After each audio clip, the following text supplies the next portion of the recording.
Hello అండి, time లేనప్పుడు lunch బాక్స్లో కానీ అంటే అప్పటికప్పుడు ఏదైనా వెరైటీగా తినాలనిపించినప్పుడు ఇలా వెజ్ బిర్యానీ చేసుకుంటే చాలా బాగుంటుంది. చాలా సింపుల్ అండ్ టేస్టీగా.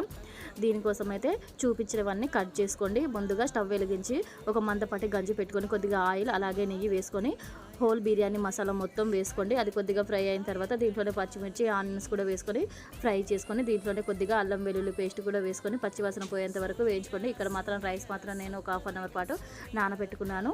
దీంట్లోనే పచ్చి బఠానీ అలాగే టమాటాలు అలచింతకాయలు ఆలుగడ్డ మీకు ఇష్టం ఏ ఫ్రూట్స్ అంటే ఏ వెజిటేబుల్స్ కావాలంటే అవి దీంట్లో వేసుకొని అలాగే కొద్దిగా కొత్తిమీర కూడా దీంట్లో వేసుకొని కొద్దిగా జీలకర్ర కూడా వేసుకొని ఫ్రై చేసుకోండి.